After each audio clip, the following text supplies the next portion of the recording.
I grew up with just my mum. She was a mum and dad to us. My father passed away when I was 5. And it was a struggle for us growing up.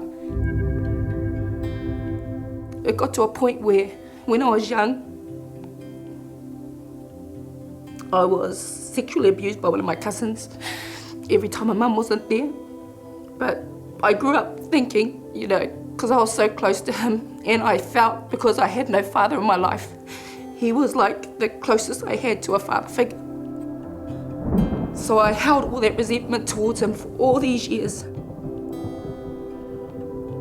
And I had a close friend of mine who used to ring me. This particular night he rang and he said to me, "Hey," and I said, "Yeah." He goes, "Do you remember Simon Tonga?" I said, "Yeah, that was that naughty boy back in college," because I knew him from college. He goes, "Yeah, you remember him? Yeah." I said, "Yeah." He goes, "Yeah, he's over here. You want to talk to him?" And I was like, "No, thank you." And he ended up putting Simon on the phone.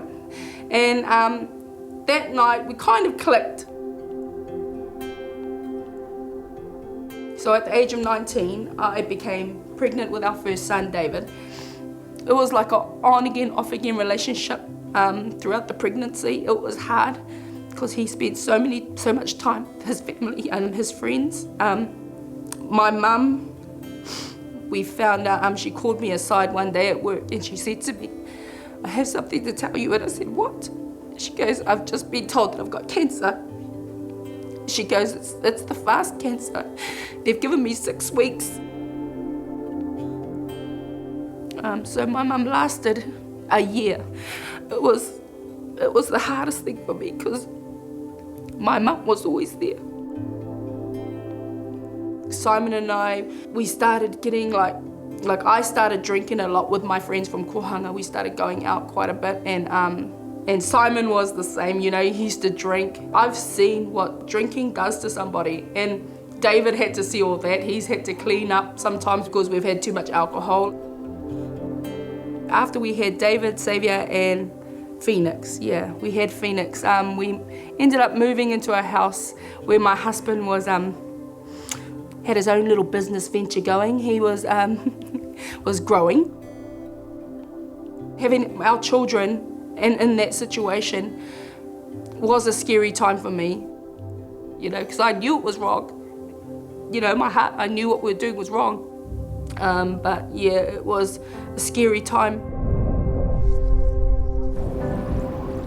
And then one day we were coming back from the city and we saw the billboard that had Pastor Peter and Pastor Bev on it. And the very words my husband said was, "Oh, this Palangi, could he be right for our family?" So then the next Sunday I said, let's go to church. And he goes, "Okay, then let's go." I remember walking in the doors at the church, at City Impact Church. I remember people opening doors, smiling, and just the love that you feel when you see them. The worship was amazing. My oldest son loves music, so the worship just clicked with him. My husband gave his heart that day, and then we went back the following Sunday, and I put my hand up, and my oldest son put his hand up too, and the other two, Xavier and Phoenix, they had given their hearts as well up in kids' church. So it was like the whole family was now saved.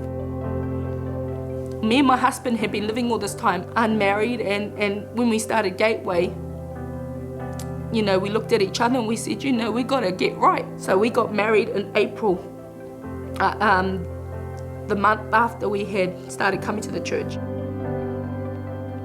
Our family all serve in the church now.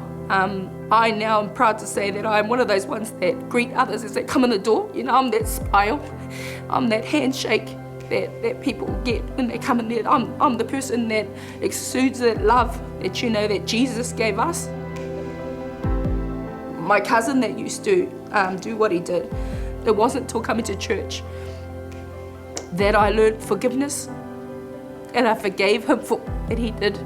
I forgave him, and I still love him to this day. I'm so grateful that my kids are growing up in the house, and we have a younger son now, Gabriel, and he'll be probably the first one he's actually born in the house. So there's so much in store for my family, and it's all because of Jesus and that gift that he gave us. Because if it wasn't for that, I honestly don't know where we'd be. You know, I do get family members that say to me, oh, what has Jesus done for you? You know, I get it still to this day on the phone. You know, you haven't got a big house, you haven't got da-da-da, you're not driving a flash car, Jesus has done nothing for you. But I say to them, you know, it's not about that. You know, it's look where my children are, what we're doing, you know, the way my children treat others, you know, it's all about that. And you know, the love that we have for other people. You know, I look around when we're at worship, at prayer nights, and I look around and I think, man, you know, these are my family. This is where I belong. This is where we belong. Yeah, so I'm so grateful for Jesus. Yeah, so grateful.